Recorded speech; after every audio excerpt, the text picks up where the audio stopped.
welcome, welcome. Welcome back, many of you. Hello for the first hour, or repeat hello for some folks. Hello. How many of you realize, actually we'll start this over a little bit differently. How many of you realize that we live in a world right now where a lot of people, especially a lot of young people, are trying to figure out, what do I want to do? And they're really looking at, what do I want to do that's going to earn money? How many of you would agree that's pretty much what a lot of young people right now, especially millennials and so on, are looking for? Yeah. How many of you, though, know people where they're in a job and they really don't like it? But they're staying in it for the money, or they're staying in it because they're told they have to like it, and they go through their entire lives and they realize, it's just not quite my shtick, not quite my thing.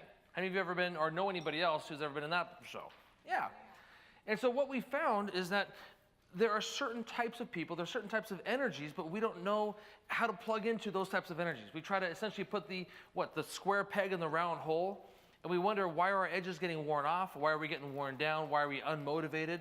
And so what we've been able to do now is be able to look at some technologies at how can we maybe make work more fun, or how can we maybe get people more engaged. But what we haven't done is to look back and see, what do people naturally want to do? How can we identify that? And also, how can we identify and help them gauge themselves to say, what type of work, what type of thing do I want to do that's going to add value?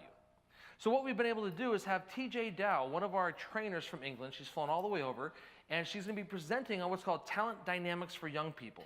It's really an art of helping people match their natural abilities or their natural flow with what needs to be done as it relates to people, as it relates to innovation, also as it relates to really getting a good idea on what's going on in the world today. So with that, if we can please give a warm welcome for the one, the only Miss TeeJay Dowe, ladies and gentlemen.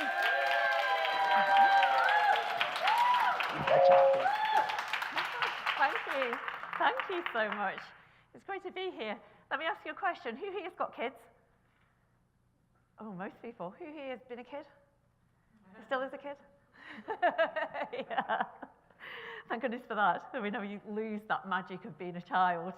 And for me, I don't know that it was magical, actually. Do you remember your childhood? Or wiped it completely from your memory? Would you like to go back to teenagers? Maybe not, hey. People look at me today and they kind of go, it's all right for you. You're just naturally confident and bubbly. Yeah, you go, Let me tell you a story. At the age of 4 years old, I made a decision that would impact me for about the next 40 years of my life.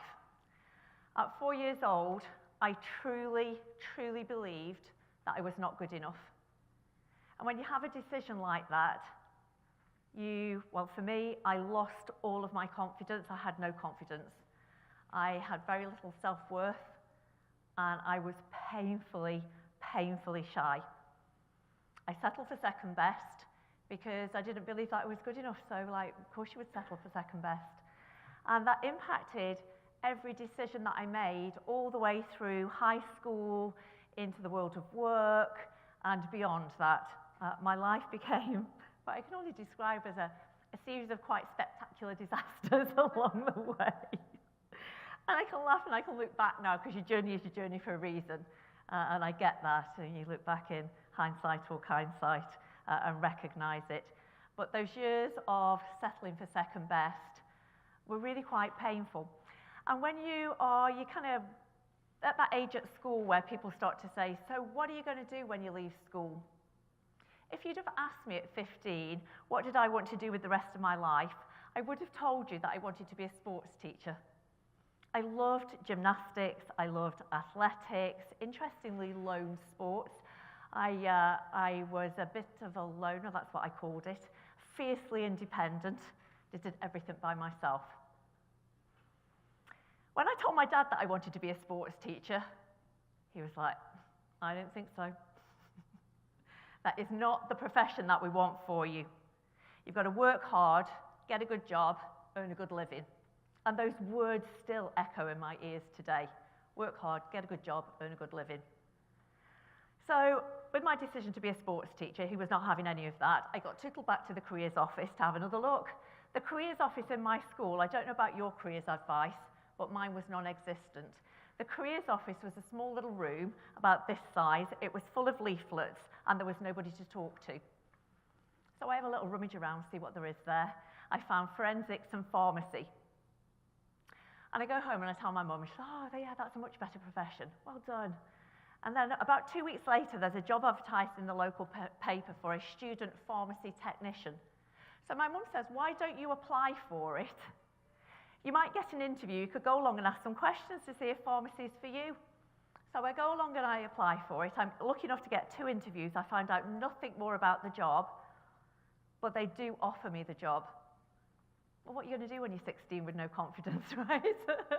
I was expected to stay on and do higher education and go to university, but I didn't have the confidence in my abilities to do that. So at 16, I became a student pharmacy technician. On my second day at work, I met the boss. If God was a woman, her name was Connie Ashcroft. I met her across a cobbled courtyard on my second day. She took one look at me, took an instant dislike to me, and bullied me for the next 8 years. She was the woman that used to, when nobody else was around, she would find me, she would look me in the eye and she'd say, why don't you go and get another job? I will never, ever promote you in my hospital. And she was true to her word for a very long time. But I'm either fiercely independent or stubborn, one or the other. And I was determined that I was going to win that battle. And so, when I look at young people today, and I see them going through crises of confidence, low self-worth, or they just don't have any vision and direction. I don't know about you, but when I was a teenager, I felt as if I was being pulled in one direction by my mum and dad, pulled in another direction by well-meaning teachers, or we didn't have any careers advice, I've already told you about that. But you know, what influences from my peer group, and I just felt like I was a puppet on a string and I just didn't even know who was pulling the strings. That saying, you know, a square peg in a round hole, that is exactly how I felt. I just didn't seem as if I fit in anywhere, but I desperately wanted to.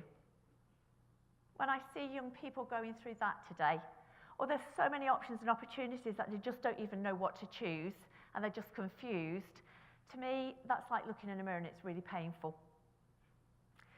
So during my pharmacy career, life happens, right? The universe came along and gave me a bit of a whack, tipped my life all over the floor, left me to pick up the pieces. It's a bit painful at the time, but thank goodness that it did, because I got to choose the pieces that I picked up. I got to realize that I get to choose who I am. Nobody had ever told me that before. I get to choose that I'm good enough. When I question that belief of not being good enough and realize, oh my gosh, it's a lie. Am I good enough? Damn right I'm good enough. And my whole life changed. I started to learn more and more about myself and understand who I am. And I came across a business development tool. It was called Talent Dynamics. It was at a time when I was not looking to add anything else into my businesses, but sometimes just things come along at the right time. And I fell in love with it, and I saw how I could help my business clients so much with this particular tool. So I went and did some training, and I was crazy about it. I had the opportunity to go and learn more about it in Bali, of all places. If you get a chance to go to Bali and learn some stuff, you're going to go, oh, you're right. So I was standing in a conference room in Bali, thinking that I'm there to learn more about business development. But you know the saying, like, the reason that you're here is not the reason that you came, or whichever way around that goes. On day one of that conference, I had an epiphany. I realized that my whole journey, both of my life and personal development, had brought me to that moment in that conference room. Somebody challenged me and said, so why are you here? And they meant at the conference. What do you stand for? What do you want for your future? And I realized that I'd been doing so many things, spinning so many plates, that I'd never really clarified it. And in that moment, I knew my very reason for being on the planet was to make a difference to the lives of young people. And I said to Michelle, who was running the course, who owned Talent Dynamics, I said, Michelle, if I had to answer from my heart rather than my business head, I would choose to work with young people. I said, I know you've got Talent Dynamics for schools, it's kind of like in the background. If you want me to do Talent Dynamics for schools, I'm not interested, thanks very much. Schools are not my thing, I don't have an education background. So but you give me Talent Dynamics for young people, I'm in. on one condition: that you give me a way that I can train other people to do what I do, because there's only one me. There are millions of young people on this planet that need this tool, if you'll allow me to recreate it. So she said yes. And my life has been massively different again ever since. It's been the most crazy, wonderful roller coaster. I put out there that I can go and train other people. Within 2 months, I trained as a master trainer with Talent Dynamics so that I could do that. Within 3 months, I trained my first cohort of coaches in the UK. And a month later, I trained my first coaches in Australia. How crazy is that? When you're on purpose, it just kind of comes. And so now I have the pleasure of having a team in Australia, New Zealand, Canada, China, Thailand, Denmark, Czech Republic, just within 4 years. Because when you know where you're here, it just happens, the magic happens. So this is how crazy my life gets to be. In January, I get a call from a lady in South Africa who I've never met, don't know the lady. She said, TeeJay, we need you in South Africa. I'm like, okay. She said, I need you to train me in talent dynamics for young people. I said, okay, well, we could probably do that by Skype. She said, no. The school systems in South Africa right now are in chaos.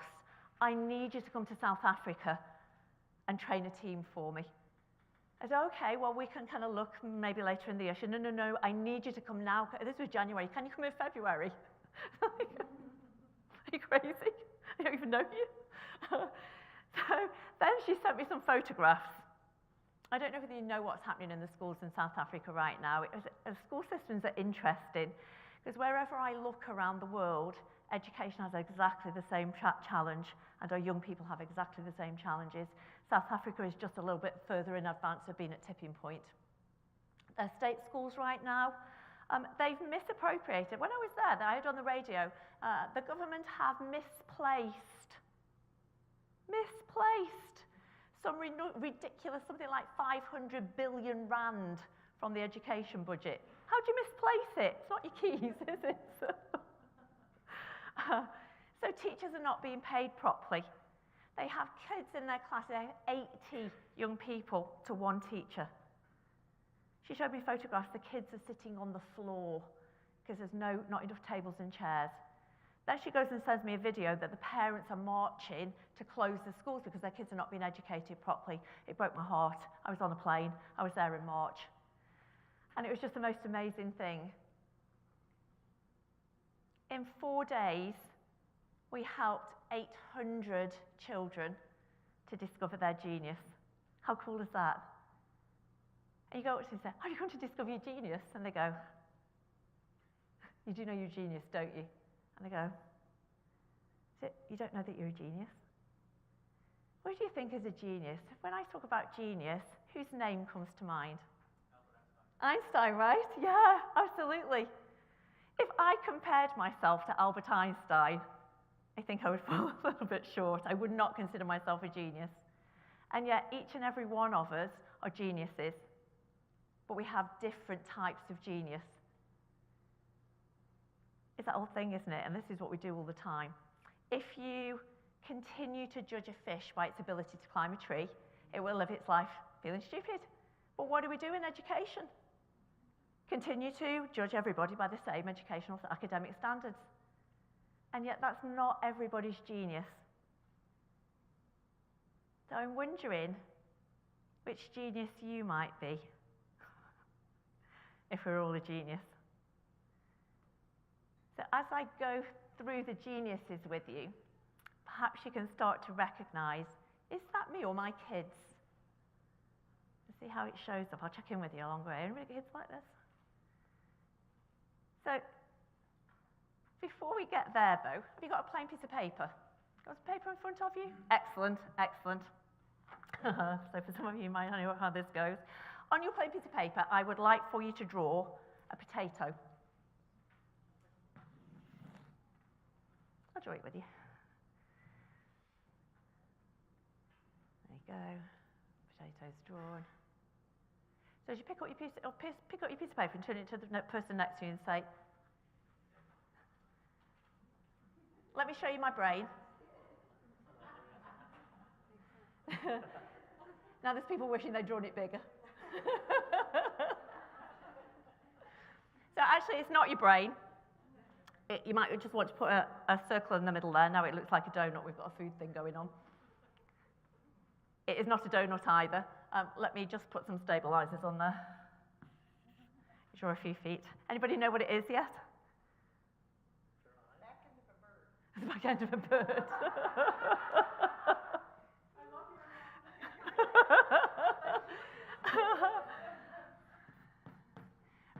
Maybe I need to add a little bit more detail. You got it yet?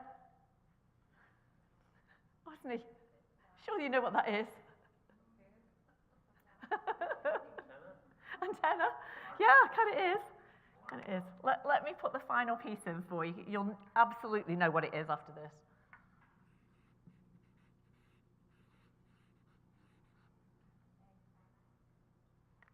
An egg timer?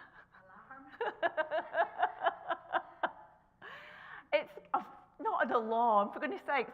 It's a state-of-the-art digital radio. You can see that, can't you? Yeah? State-of-the-art digital radio. On my state-of-the-art digital radio, how many radio stations do you think my radio can receive? If it's state-of-the-art, it's got to be unlimited. Unlimited, right? All of them. So all of those radio stations, where are they right now? All around us, yeah? Can you hear any of them? Me neither. Because in order to hear them, what do you have to do? Turn it on and tune in, yes? So if I turn it on and tune in, how many radio stations can I listen to at any one time? Just one, right? Sometimes you get two and it's really like, oh. So if you were to turn your radio on, what is that type of music or that particular band or artist that you could listen to all day long? You'd never get tired of it. You can sing to it in the shower, driving along the car. U2? Yes, that's the one for you. You can listen to it all the time. You never get tired of it. Makes you smile. You know all the words. Excellent. Excellent. What radio station or type of music, though? So if we have U2 over here, let me put U2 up here for you. U2, big smiley face. Look at that, big smiley face. What's that radio station or that music that if somebody's borrowed your car, you get in the car the next day and they've changed the radio station? I know. How dare they? You see that reaction then? It clearly happens to you. Which music comes on that you go, oh my gosh, turn it off now, change the station?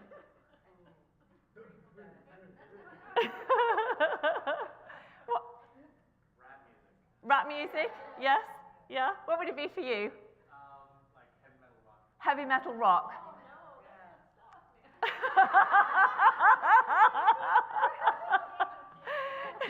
Like what? How can you not write that? Heavy metal rock, was that what it was? So the thing is about your heavy metal rock, let me put that up here too. Heavy metal. Sad face. Now the thing is, the reason that you don't like that heavy metal rock stuff is because you probably have not given it a chance. What if you were to listen to it for a whole 24 hours? That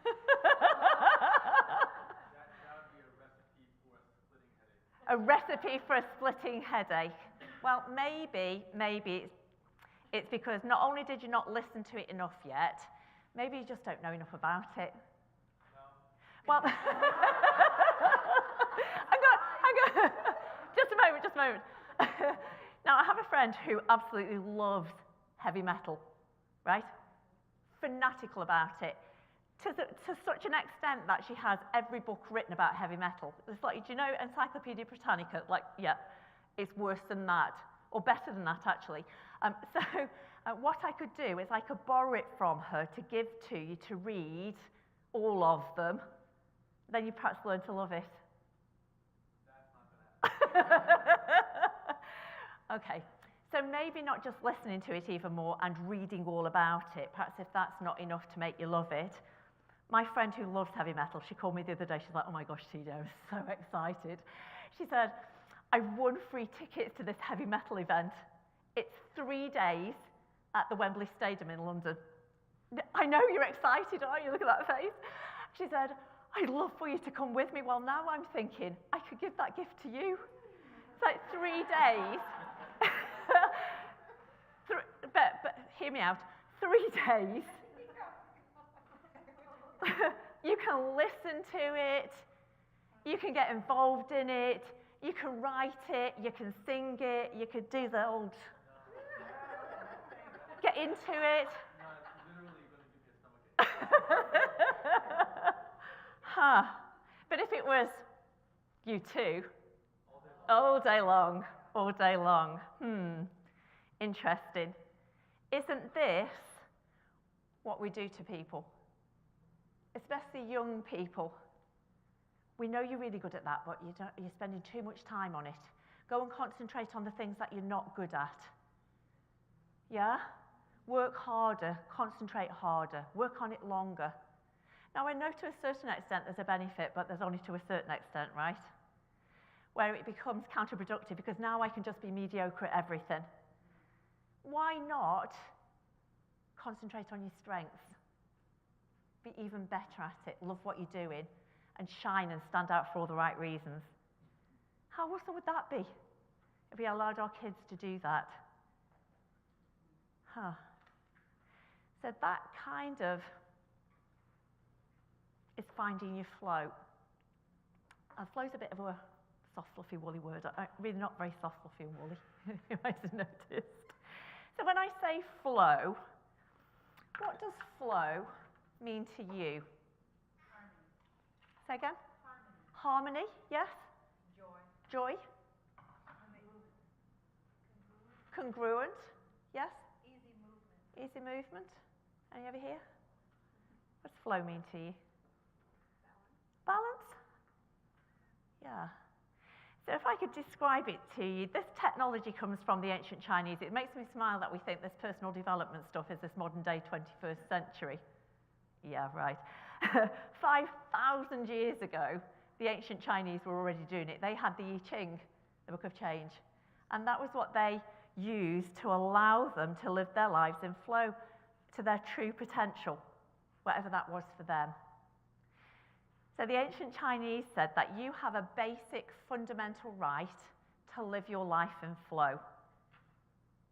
So let me describe it to you the way that I would describe it to a young person. Flow is like a river.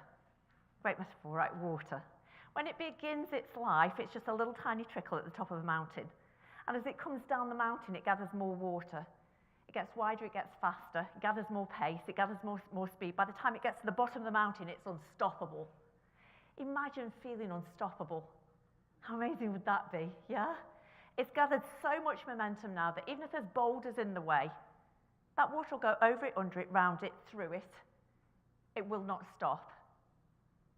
That's what it's like when you're in flow. Now, I come from the UK. In the UK, we have a little bear called Pooh Bear. You heard of Winnie the Pooh? Winnie the Pooh and his friends, Tigger's my hero. Winnie the Pooh and his friends love to play Pooh sticks. So they'll go and find some sticks out of the river and they'll go and drop them off the bridge. When they drop them off the bridge, does the stick look back at them, roll their eyes and go, really? Really? Oh. Do you know how exhausting it's going to be now just to tread water and stay where I am, let alone get back up the river? It doesn't do that. It just goes with the flow, and the kids are excited and they run to the other side to see which one's gone fastest. So when you are in flow, it's that place of you're doing what you love, loving what you do. It makes your heart sing. When time just disappears, you look at watching and go, oh my gosh, where's time gone? It's when you, say to the kids, it's when your mum's been shouting you to come down for your dinner. She's been shouting for half an hour. She's really cross. You've never heard a word because you were just laser focused in what you were doing. When you are in flow, you cannot be stressed. You cannot be depressed. You cannot be anxious because you're doing what you're naturally gifted and talented at. How amazing is that? So who here likes to go on the water parks, the roller coasters, any adrenaline junkies? Thank you, me too. So when you go to the water parks, it's like, you can go on the low slides if you just kind of want to like ease yourself into it, but you've got your eye on the biggest slide, yes? You might as well go on the biggest slide. So you get your rubber ring and you tuck it under your arm and off you go. You're excited at the bottom of the slide. You get halfway up and now I've got a bit of a mixture of excitement and anticipation. You get to the top and you know when you put your ring on there and you sit on there and you let go, or somebody pushes you. There's no going back. Yeah? You can't even hold on, there's no resistance.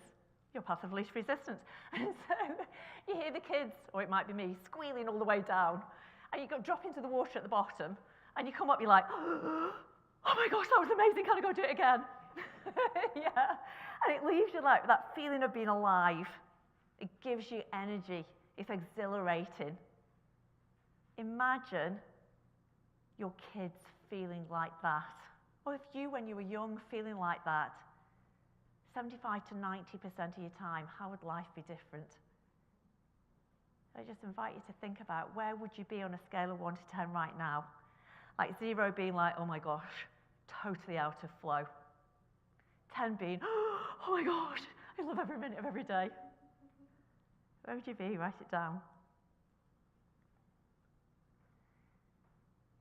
So as you start to discover your genius, you start to discover what is flow for you. How can you allow your children to be in flow?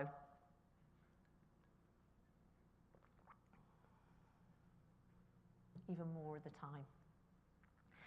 So the ancient Chinese believed that there were 5 energies or frequencies, and we have 4 geniuses that come out of those.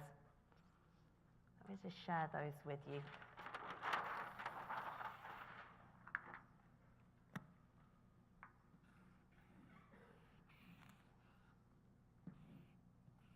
And we'll base it on a square. The most important energy is something called spirit. I know, you're rolling your eyes. Where's she going? Off into the land of light.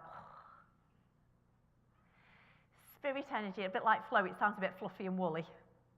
It absolutely is not. Spirit energy is the most important energy because spirit energy is about purpose. Why are we here? Why do we do anything that we do? When you know your purpose, you will go out of flow in order to get your goal, get your outcome. Yeah? So spirit energy is about water, it's about transition. And then we have 4 geniuses. Would you like to know what the geniuses are? Yes. You want to recognize your kids as we go around the square. So let me start at the top of the square in something called dynamo energy.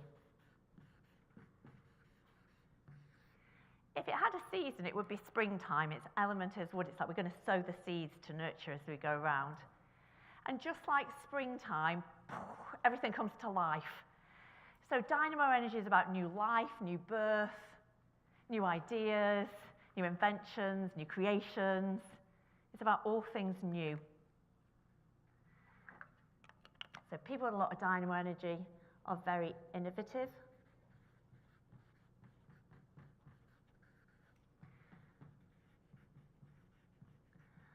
And it's about intuition. People with a lot of dynamo energy, they just have a knowing about things.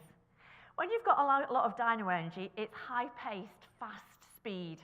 Everybody, they run a million miles an hour, having ideas all over the place.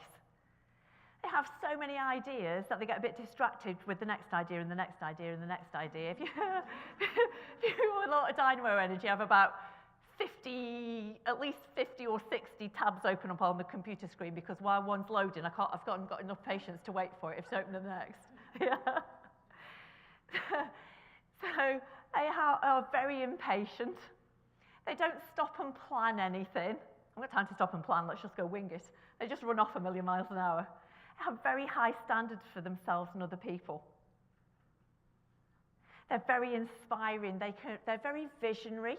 have great imaginations, and can inspire people to see their creations. So they think, oh, I've got this great idea. They go, oh yeah, let's go do that. Come on then. They go running off 1,000,000 miles an hour. They turn around and look back. Nobody else has even started yet. They're like, come on guys, I thought you were in with me. What, like, you haven't started? Oh, for goodness sakes, I can do it faster and better myself. So young people, as they grow up, learn that there's no point asking for help. You can do it faster and better yourself. As they get into the world of work, they're not going to delegate because it's quicker to do it yourself. So sometimes they can get into overwhelm with that.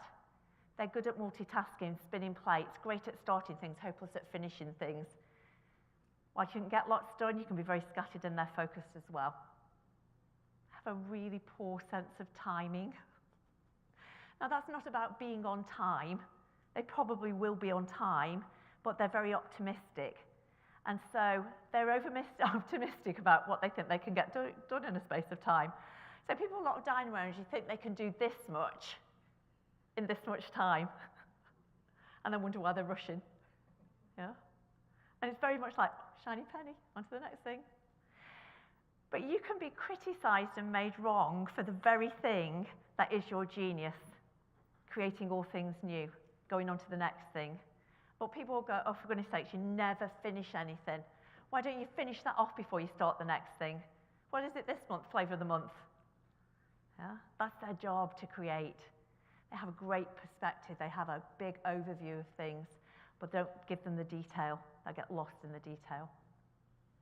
So does that sound like you or any of your kids? Have you got any dynamo geniuses? Your hands up, yes? Huh. If you didn't have your hand up, well then maybe your kids are blaze geniuses. So blaze will be over here. Blaze geniuses, their genius is in creating relationships. They are the people. And they're very extrovert. So how that shows up. Young people with a lot of blaze energy. They love to talk, love to listen, probably talk more than they listen. They love to be around people all day. They'll be with all their mates at school all day long, come home and want to be with their mates. It's like, I thought you'd been with them all day long. Why do you want to see them now? I just need to see my people. They love to be in a team. They'll be in a team, lead a team, follow a team, as long as they're in a team. They are very extrovert. So when people with a lot of blaze energy, young people with a lot of blaze energy, they need other people to make decisions. They'll go external to do that. So what do you think? Okay, what do you think? Okay, what do you think? And they gather that information. Sometimes they ask too many people and then they're just confused. Young people with a lot of blaze energy, when they get tired, exhausted, fed up, they'll go party. They'll go be with their mates and they'll go party.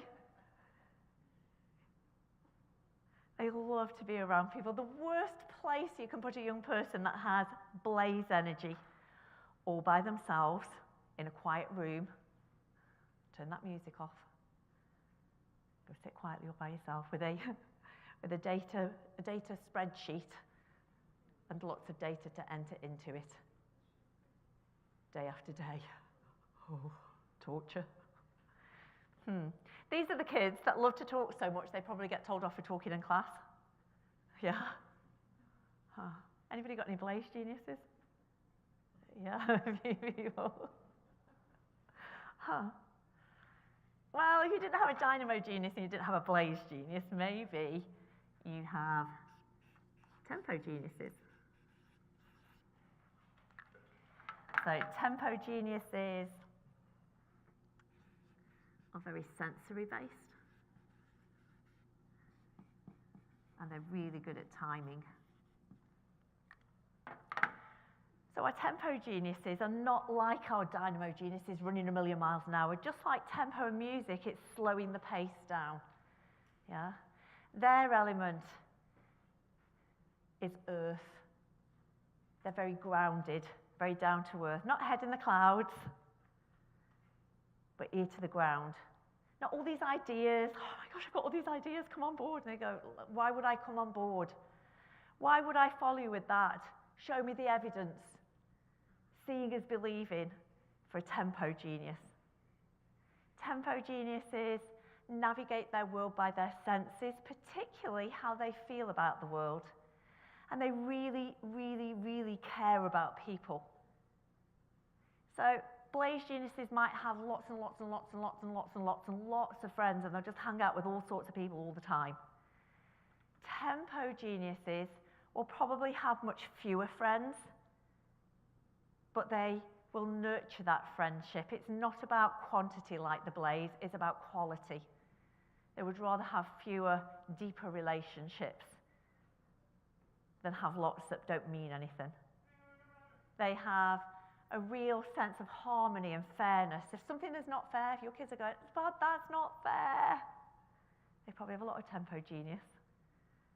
It'll drive them crazy if it's not fair. And let me warn you, they're very time-driven.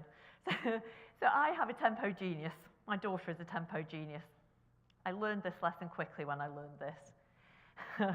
Time-driven, yes. So every day, oh, we're going to Grandma's tomorrow morning. Yeah, what time are we going? Oh, sometime in the morning. What time is that? Oh, about mid-morning. No, what time is that? Is that 10 o'clock, 10:30, 11 o'clock? I go, oh, about 10:30-ish. What's ish? Is that 25 past, half past, 25 to? So, okay, it's 10:30. Thank you. If I go to her at 25 past 10 and go, are you ready? She'll go, no, you told me 10:30. I'll be ready at 10:30. She'll be ready not a minute before, not a minute after, 10:30 on the dot. Yeah? So if you have tempo geniuses, it's really important to them. And because they're very sensory-based, our tempo geniuses can be very sensitive. So something that will be a throwaway comment for any of the other geniuses, 5 minutes later, you've forgotten all about it. 5 hours or 5 days later, tempo geniuses have taken it personally, taken it to heart. They'll still be mulling it over and thinking about it and worrying about it. So you have to be really careful to notice, did they take something to heart that you didn't really mean? Yeah, it's really easy to upset them. Sometimes they say yes when they want to say no. That's because sometimes they're really rubbish mind readers. They think they're good mind readers. They're not. They say yes when they should say no because they're worried about saying no because, well, they might not like me anymore. I won't have any friends. That's probably not the case. And they regret saying yes afterwards, but it's too late by then. So they find themselves in situations which they regret. So you have to teach your tempo geniuses to say no and. They'll never just say no because that's just like, might upset them. Teach them to say no and. No, I can't come out tonight, and I could come out on Friday. I can't help with your homework today, but I can help you tomorrow. Yeah, I have to have a no and. So do you have any tempo geniuses? Yes?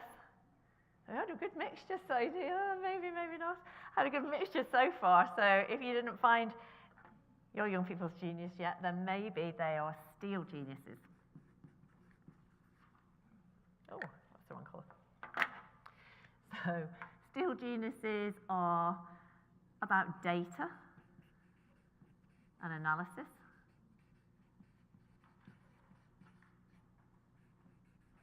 And they're very introvert. So how does that show up for our young people? Our steel geniuses love to know the detail. They want to know the facts, the figures, the detail, the data, the analysis. Let me go research it. Give me the facts. Dot the I's, cross the T's. Tick the boxes. They need a lot of structure. They're very certainty-driven. And they're on the introvert side of the square. So the last thing they want to do when they get tired, a bit exhausted, the last thing they want to do is go and be with the party people. That's really painful for them. Yeah, they find it just completely exhausted. These young people over here, oh my gosh, they can talk for England. What do they talk about all day long? Talk about nothing. How do they do that? Just get to the point, give me the point. Thank you very much, I'm off. Yeah.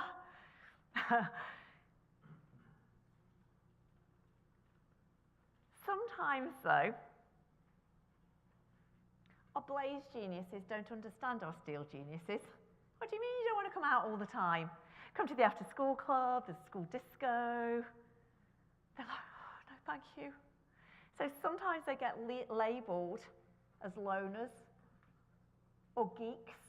Yeah, because these are the kids that are going to love kind of like coding and science and facts and figures and maths and all that amazing stuff that I don't know a lot about. So here's what happens with our geniuses. Sometimes opposites or other energies don't understand who other people are. We think people are just like us. And so they get labelled inappropriately. So I have a call from a lady one day. She says, TeeJay, I'm really hoping that you can help. My daughter is 15 years old. Her and her friend have self-diagnosed that they have social anxiety disorder. I said, okay. She said, I'm really worried about her. I've taken her to the doctor. The doctor said, yeah, I'm concerned about her too. I'll refer her to a counsellor and a psychologist, but I cannot get her in for something like 8 to 12 weeks. What do you think my mind says? Thank goodness for that. She said, can you help? I said, yes, I believe I can, and I will only work with your daughter if she's happy to work with me. So in order to prove that she's happy to work with me, I have a little quiz for her. So I give her a talent dynamics for young people quiz to do it online. Sure enough, she comes out as a steel genius. She's what's called a Lord profile, steel genius. So I go along to the house, I knock on the door, Mum opens the door, Mum's like, hi, how are you doing? Welcome, did you have a nice journey? Would you like a cup of tea? Come on in, how was your morning? You get word in edgeways. What genius do you think Mum was? Blaze genius, absolutely, absolutely. I go in and there's daughter sitting hiding behind her fringe, quiet as a mouse. So as a mum goes out to make a cup of tea, and we've talked a little bit about what being a steel genius means, I said to her, please move your fringe for me for a moment. So she moves the fringe out of the way, and I look her in the eyes and I say, you are not broken. There is absolutely nothing wrong with you. You have the most amazing gifts and talents, but they're just different from your mum. Yeah? So people like me need people like you. I've hardly any steel. But Mum didn't understand that. Mum's like, I can't understand why she doesn't want to go out partying with her friends. She's 15, she should be out at the school clubs. School, oh, we can have a sleepover and invite all your friends over. And she's like, please don't do that. When Mum realised, oh my gosh, it's my fault. It's not your fault, you just didn't understand. And you watch them get that understanding of, we're just different. And now she knows how to communicate with her daughter so much better. What a difference. She doesn't need to go to the doctors and the psychologist and the counsellor. There's nothing wrong with her. But I kind of could probably guess what would have happened if she did. Yeah? I have a family that I was doing a debrief with. It's actually a single mum and 2 boys. Single mum was up here, one of the kids was up here, one was down here. So I said to Mum, let me talk to you about the geniuses and the profiles first, so you can understand. I want to give you more information than I will give to your sons. So I'm telling her about dynamo energy and blaze energy and how it's a high energy and talking all the time. And she just stops and she says, oh my gosh. I said, what? She said, my youngest son is just about to be diagnosed with ADHD. She said, he doesn't have ADHD, does he? He just has a lot of dynamo and blaze energy. It's high energy and he just talks all the time. She said, I thought it was really funny. She said, well, you've seen him as you came in. He's in the dining room on his PlayStation. Absolutely laser focused. There's no attention deficit. But when we don't understand, we want to label it. But when we do understand, then it opens up this whole new world of communication. What's interesting from a young people's perspective, if you look at communication preference styles, learning preference styles. Are you familiar with those? Yeah. Dynamo energy. Head in the clouds, great imagination, big picture thinking. What do you think their communication and learning preference style might be? Visual, right? Big picture.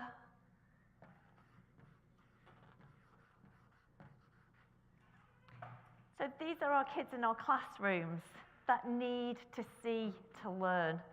They think in pictures. They talk really fast because the pictures are movies and you have to keep up with the movie, because if you don't keep up with the movie, oh my gosh, the screen goes blank and then it's like, oh, I forgot where I was. Or the teacher is talk,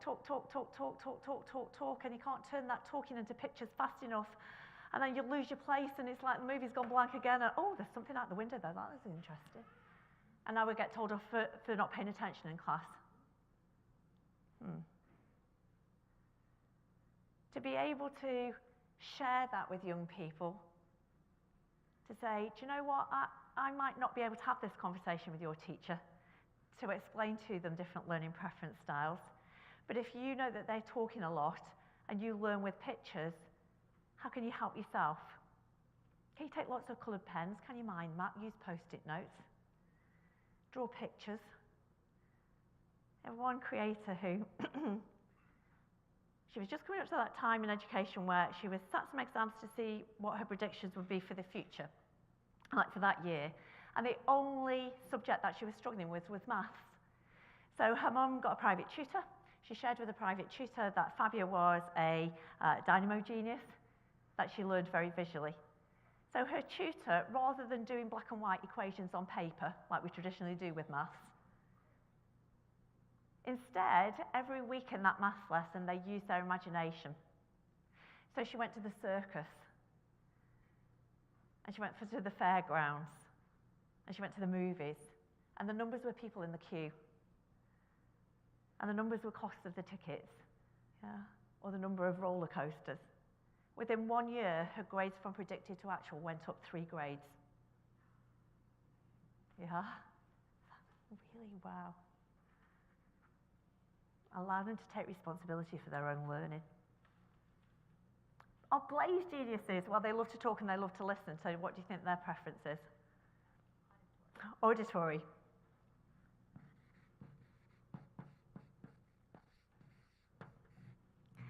So these young people need to have a conversation to learn. They need to ask questions. If they're in a classroom and the teacher keeps saying, stop interrupting, keep quiet, sit still and keep quiet. If they don't know they can ask questions, they're like, can I ask a question? They'll explode. Or they feel like if they cannot ask questions and they can't talk and they can't ask the teacher, well, they'll talk to each other. So then they get the side chatting and they get told off for talking in class. And then when they're studying for exams, what do we tell them? Shh, be quiet, turn that music. How can you study with the TV on? How can you study with that music on? Turn the music off, go sit quietly in your bedroom all by yourself. That's like torture to a Blaze genius. They learn by using other people as a sounding board. They need to listen and debate and discuss. Record it and listen to it. Talk about it. My daughter said to me, how come I can't remember a single thing about what I learned in biology 9 months ago, but I can remember every single word of every single song on this album that I haven't listened to for 7 years? Yeah. So maybe when they're studying, we can support them to learn in the right way. Maybe they can set up study groups. Maybe they can record it and listen. Our tempo geniuses, very sensory based. It's about how things feel. So what do you think their learning preference style might be? Kinesthetic.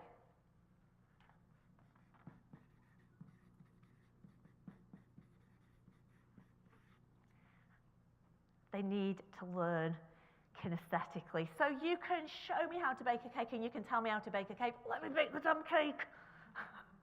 Yeah. Otherwise, if they don't do it and get a feel for it and experience it, they struggle to learn it. So you can show me, you can tell me, but please let me do it. Now I know what it feels like. How many times in classrooms are we just talking or showing, and we're maybe not allowing them to experience things enough? And then, of course, we have our steel geniuses. So what do you think they might be? Digital or logical. So for them, it needs to make sense. Don't show me the big picture. Just don't keep talking to me unless you're going to give me detail. They need to work it out. It needs to be rational. It needs to be logical. It needs to make sense. Let me go do the research. Let me go and get the detail and the data and the facts and the figures and analyse it.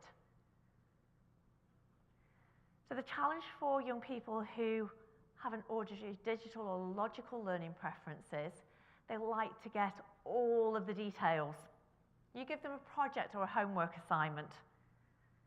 Often they'll be disappointed because they have to hand it in incomplete, because they spent so long on the first bit getting all of the details, they ran out of time and didn't get to the second bit.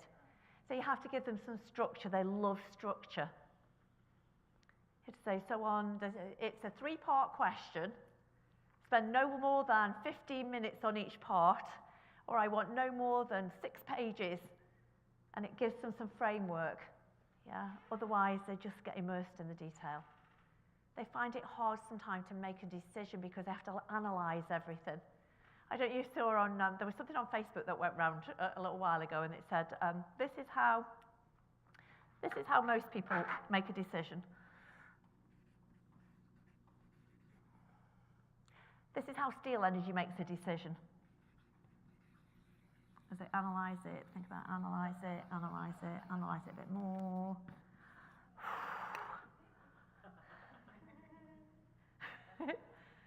And you wonder why they're not spontaneous in anything. God, how can you be spontaneous when you've got to go through this whole process?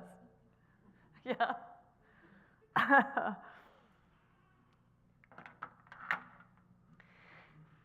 So the thing is, when you live in your genius and you're who you really are, you get to be in flow.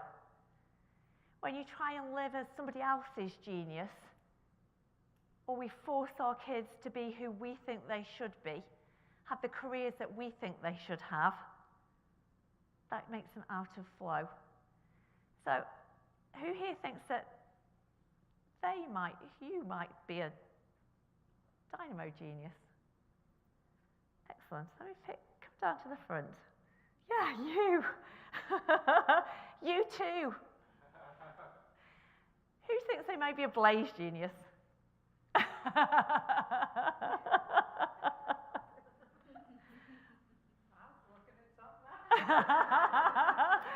Any blaze geniuses? Are you wearing trousers? Am I what? Wearing trousers. Yeah. Okay, come on down.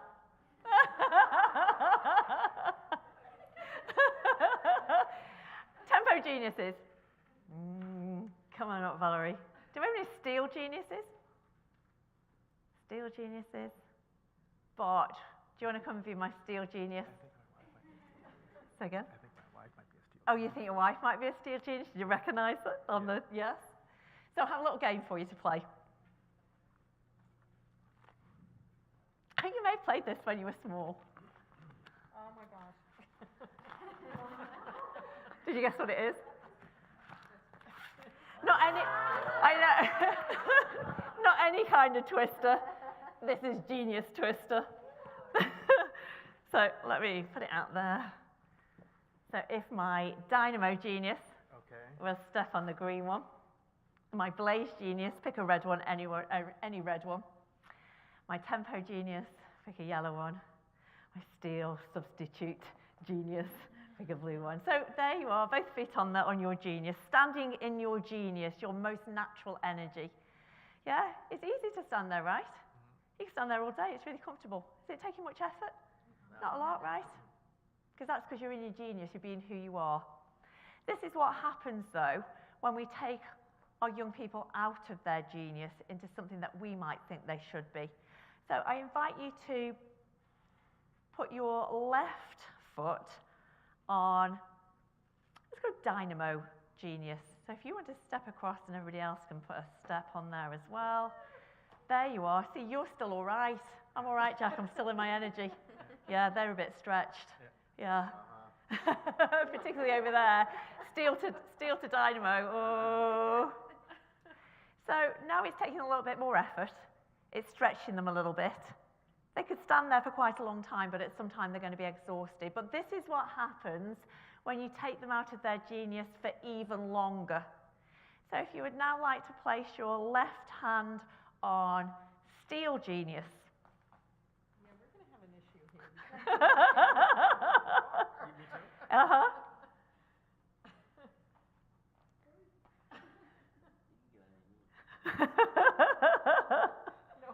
And I could be mean, but I'm not going to be. So that is now so that is now uncomfortable. Yes.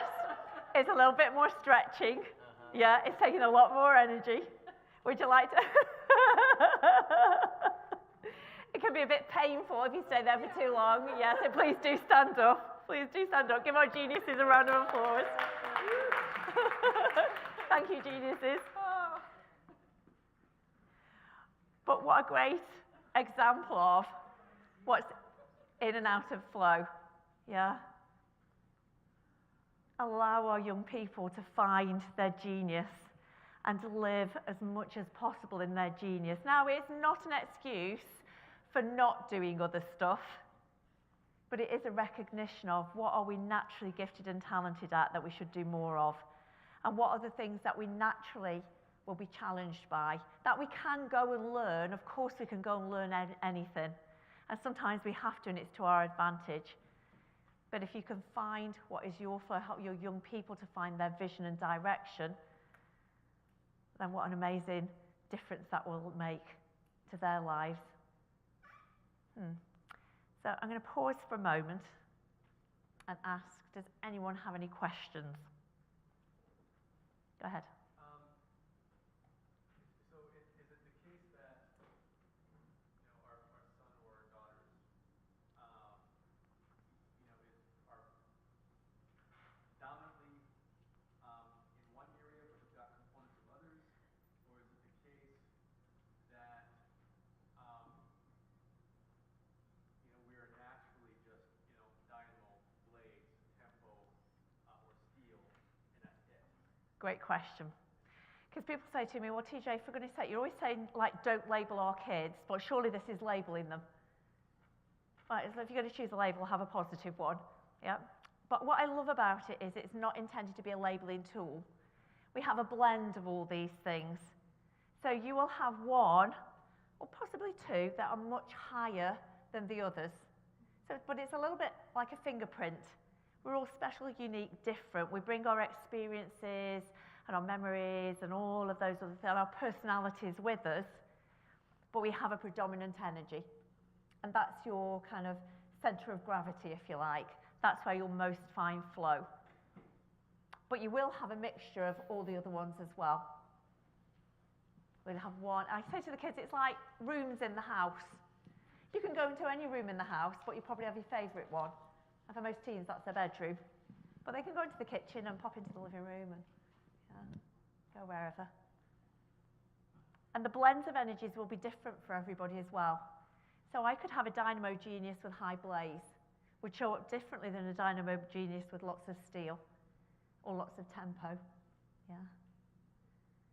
And so, as well as having the 4 geniuses, there actually is 8 different characters or profiles as well, because you can be in the corners. Yes. So thank you. Any other questions? Frederick. I was wondering, what's the minimum age of the kids to analyze them or to let them do the profile? Usually 9. The youngest young person I profiled was 8.5, but he was quite a mature 8.5. I wouldn't normally go lower than 9. The profile quiz online has been rewritten, so it's really easy for young people to answer. I tried to rewrite it so that they wouldn't have to ask mum and dad too many questions, because you don't want to be influenced by their answers. And so from about 9 is perfect. And is it in multiple languages? Yes, it is, and about to be translated into Czech. Fantastic. I have a lady just trained with me in the Czech Republic. Her partner is about to open some alternative schools, and so they're bringing it through their curriculum. Thank you. You're welcome. Thank you. One last question, Bart. So I'm curious, what kind of reception are you getting from teachers right now? Because this is such an incredible tool for Yes, it them to then be more specific in how they teach all the kids. Yes. Where I've been able to actually present in front of teachers, and that's been in a number of countries in the world at the moment, they absolutely love it and they go, oh my gosh, we need this in our classrooms. Our challenge has been up to now, and I think we're beginning to see a shift, that education is a little bit of a hard nut to crack in every single country. Did you ever watch the series The Dome? Yes? And this dome descends overnight on this town, and everybody can see in. And that's like, we can all see into the education system and know that it needs to change. Unfortunately, they are underneath the dome, and this particular dome's got that mirror film on the inside, and they can't see out. And so they're very locked still in their own world, but I think we're getting to tipping point in a lot of places. So, but as you can see, our schools so need it, so need it. So thank you. And do you have a quick one? Oh, thank you. Thank you. My wife and I were expecting our first child. Yes? Thank Congratulations. you. And we contemplate and anticipate that we might want to homeschool. Yes? You know, does your work provide guidance as to you know, what programs or, you know, how to implement within the context of the archetypes that you identify here? I actually have a consultant in Canada at the moment who is particularly interested in homeschooling. And so she is putting some work together around how do you integrate that if you're schooling at home, and what information can you give to the parents to make sure that it's embedded within the learning styles. So watch this space. Thank you. So thank you very much for being really curious and wanting to know and find out more about what we're doing. I'm thrilled to have you all here, and please join us in being part of the mission as you go and kind of just take even the insights that you have forward with you, and together we can transform so many more lives around the world. So thank you so much. Thank you. Thank you. Thank you. Ladies and gentlemen, TeeJay Dowe.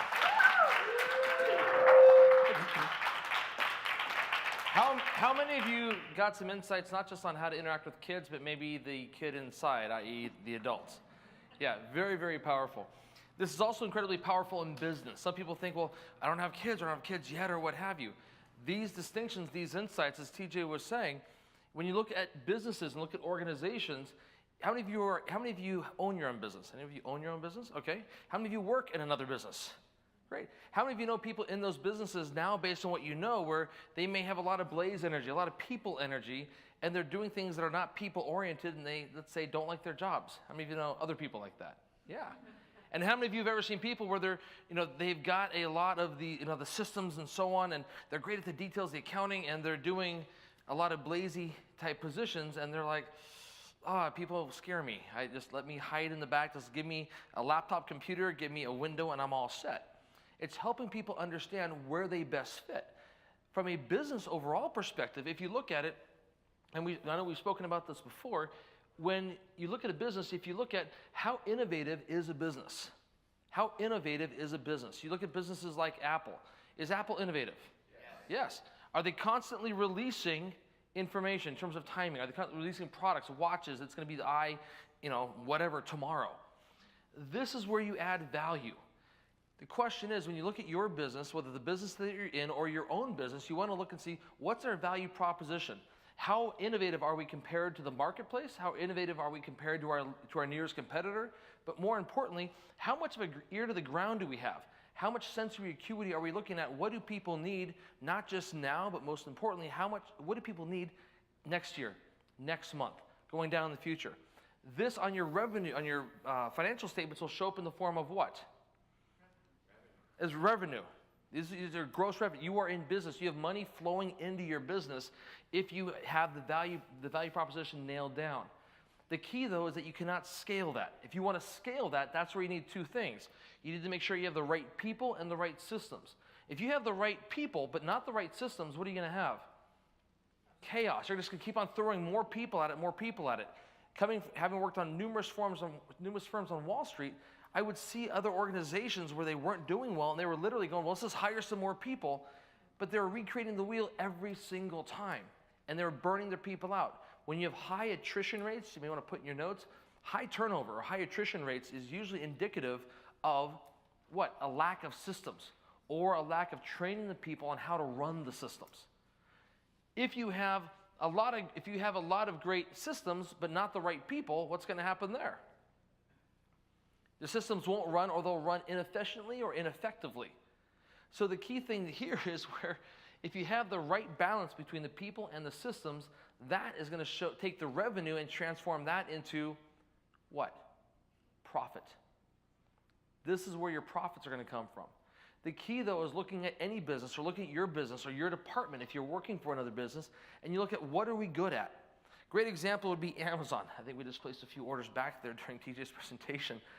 And Amazon 10 years ago, when it first started, what was Amazon mainly focusing on? What was their one shtick? Books, that was it. How many of you looked at it going, wow, that's really cool. I'm not really much of a reader, but isn't that special? How many of you remember feeling that way? Yeah. And what happened? They had books and distribution centers all around the world. And all around the world, in order to have the redundancy, the data redundancy, they also had to migrate their data centers all around the world as well. How many of you use things like Vimeo? You watch videos on Vimeo? Have you ever seen a Vimeo video? Do you know who you were actually using? Amazon. Yeah.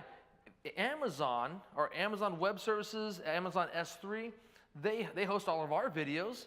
Why? Because what they're saying is we add a lot of value, and what can we do to leverage that value? A lot of businesses say, well, we're going to go into books, we're going to go into cars, we're going to go into this, and they go in all these different things, and guess what? Every now and then something works, and every now and then something dies on the vine. What Amazon did, though, is they said, okay, we've nailed the book thing down, we have the data center, the global reach. Let's leverage that to add even more value. I have so many clients, so many businesses where I say, listen, if you really want to get better reach, you can advertise on the web, which is great, on Google, things like that. Put your stuff on Amazon. Recently, a dear friend of mine, Guy Cochran, up at DVE store up in Seattle. I remember when he was in a room probably half the size of this room here. That was his entire facility. Now he's going to thousands and thousands of a square foot industrial park because he's growing so quickly. And what's he doing? He's leveraging Amazon. He's shipping all of his products to Amazon so they can ship it out. We ran the numbers, and guess what? He's able to utilize the leverage that Amazon has. So the point here being is when you're looking at this model right here, you really want to look at not just where do you fit in, where does your team fit in, but also where does your product fit in, especially in the eyes of the consumer. Does that make sense? So was this valuable for you here tonight? Yes. Great. Is TeeJay an amazing expert at this content? Yes. Can you see her passion about this? Yes. You better believe it. So once again, on behalf of Strategic Brain, on behalf of TeeJay Dowe, and on behalf on Back on Track teams, thank you guys for coming. Thanks for playing with us tonight. And please take this. Yeah, I'm sure you can probably have information on how you can get a hold of more of this in the back. I think there's an interest card. So again, this is where we can give this to TeeJay. She can send you an email. And she's very, very respectful with your privacy and so on, to make sure that if you do want more information about where you can download videos or all that kind of stuff, she can get that to you. But thank you guys for coming tonight. And with that, I think we're done. So are there any questions on this content, on the business content? Going once, going twice? Sold. Well, once again, everyone, thank you so much for coming. And we will see you, hopefully, where our paths cross again. I see a lot of people we've known in the past here, so we'll take a few minutes, and then we'll welcome the rest of our folks back in. Thank you.